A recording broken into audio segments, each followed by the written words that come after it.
starting to warm up from the cool days of spring to the warmer days of summer? Yeah, it's the month of May. At this time, where we live, the combination of some cool and warm weather sometimes causes some scary weather. I'm talking about tornadoes and thunderstorms. In this lesson, we'll learn what are tornadoes and thunderstorms, how they form and what causes them, how thunder and lightning happen, and how they help cause thunderstorms. So we'll start by answering the question, what is a tornado? Well, a tornado is a violent rotating column of air extending from a thunderstorm to the ground.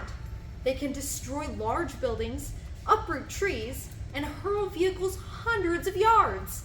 They can also drive straw into trees. It is very destructive, with wind speeds of up to 300 miles per hour. Damage paths can be in excess of 1 mile or more. So now let's answer the question, how do tornadoes form? Well, most tornadoes form from thunderstorms. A combination of warm and moist air from the Gulf of Mexico and the cool, dry air from Canada is the perfect recipe for a tornado. When these two air masses meet, they create instability in the atmosphere. A change in wind direction and an increase in wind speed with increasing height creates an invisible horizontal spinning effect or rotation in the lower atmosphere. So what do tornadoes look like? Well, tornadoes can appear as a traditional funnel shape or in a slender rope-like form. Some have a churning, smoky look to them, while others contain noticeable vortices, which are small individual tornadoes rotating around a common center. Even others may be nearly invisible, with only swirling dust or debris at ground level as the only indication of a tornado's presence. So, what is a funnel cloud? As we can see, a funnel cloud is a rotating cone-shaped column of air extending downwards from the base of a thunderstorm, but not quite touching the ground. When it reaches the ground, only then is it called a tornado. Well, now that we've learned a little bit more about tornadoes, let's go ahead and make one right here in our lab. So let's get right to it. All right, mad scientists, here's what we're gonna need to make our very own tornado in a jar. We're gonna need at least 2 cups of water, a jar, some dish soap, some vinegar, some glitter, and a teaspoon.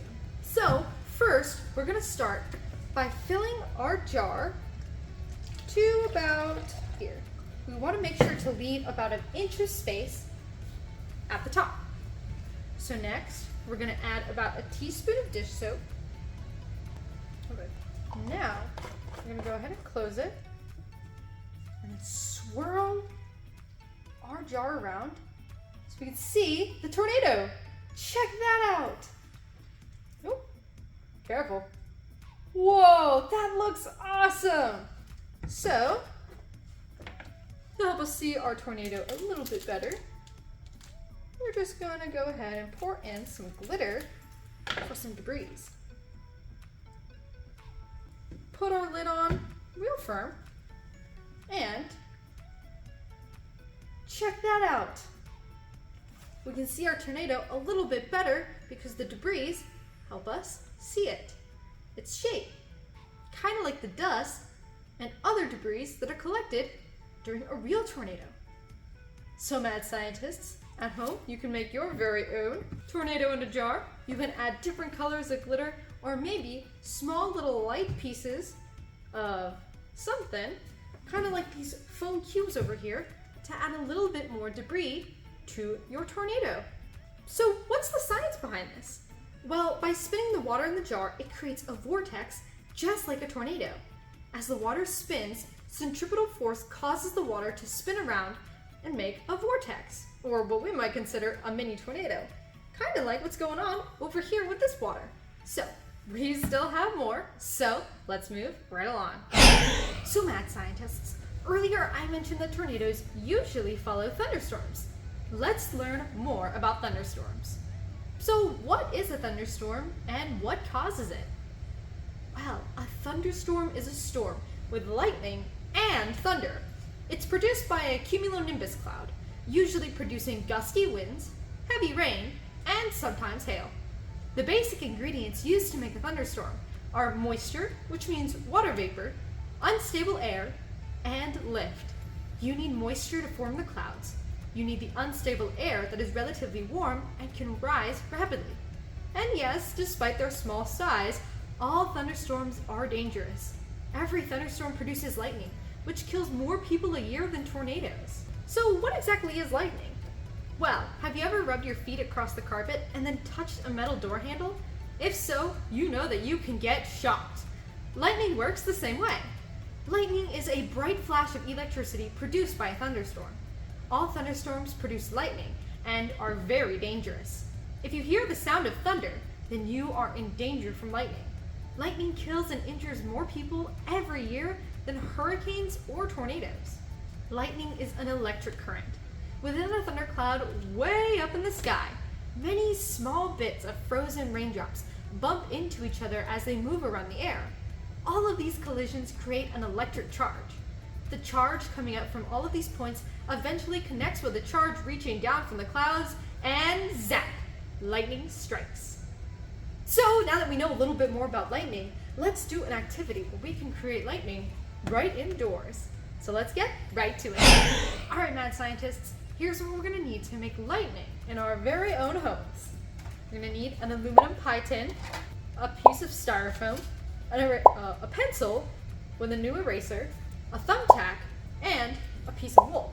So, here's what we're going to do. First, we're going to stick our thumbtack through the center of our aluminum plate. Then, holding our thumbtack in place, we're going to put our eraser right through that thumbtack. So it'll look just like this. Now what we're going to do is we're going to want to put static electricity onto the styrofoam plate. Unfortunately, my piece of wool isn't very great. It's more synthetic. You're going to want a natural piece of wool or something else that you can use to create friction. However, I do have the next best thing, which is my hair. So I'm going to rub this styrofoam plate on my hair until I can create a static charge. And then we're going to create some lightning. So here goes nothing.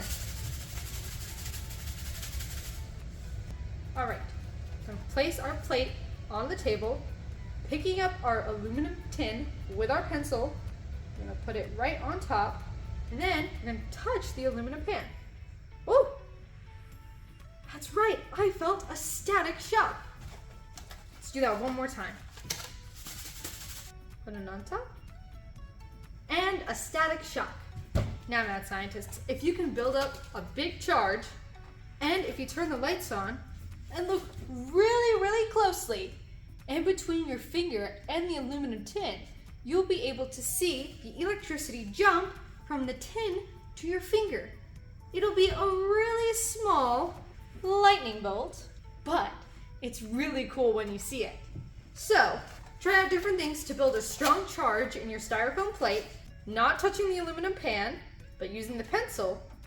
Set it on top of the plate and touch it to see the static jump from the tin to your fingers. So how does this happen? Well, lightning happens when the negative charges, called electrons, in the bottom of the cloud, or in this experiment, our finger, are attracted to the positive charges, which are called protons, in the ground, which in this experiment is represented by the aluminum pie pan.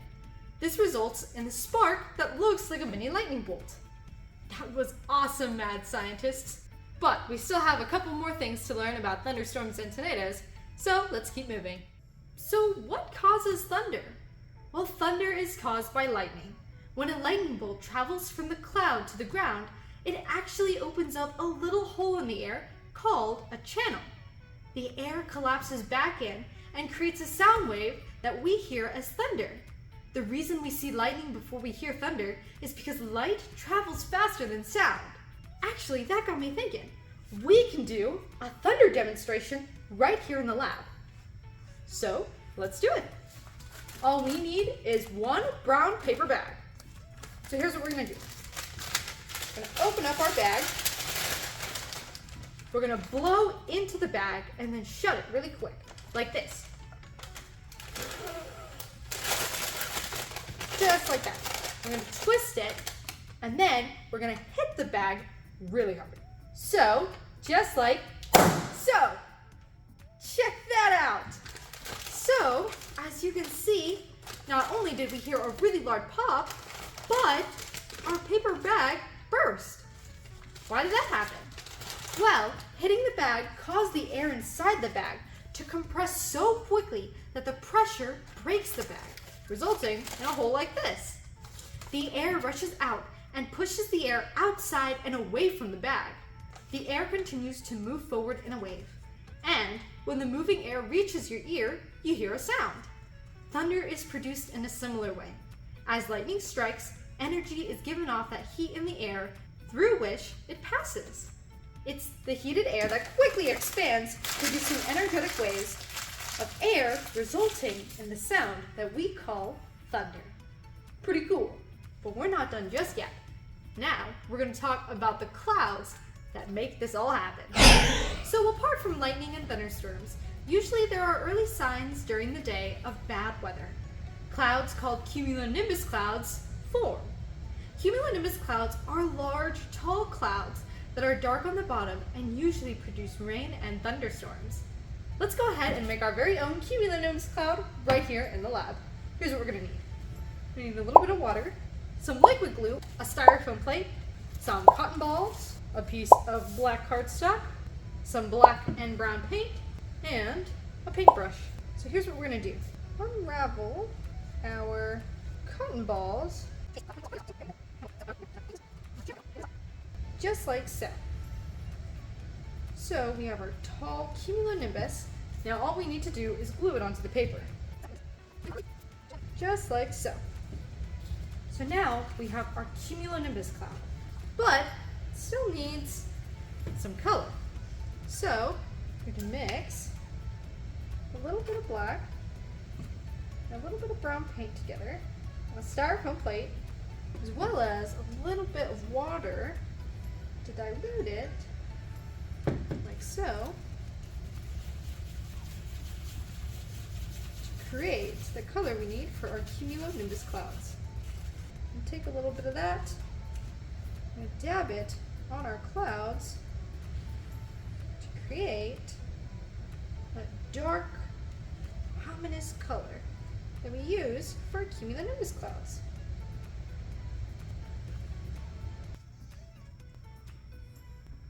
So now that we have an ominous looking cumulonimbus, we can add some raindrops using our chalk.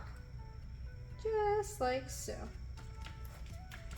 Show that cumulonimbus are the clouds where you get thunderstorms from. That's awesome.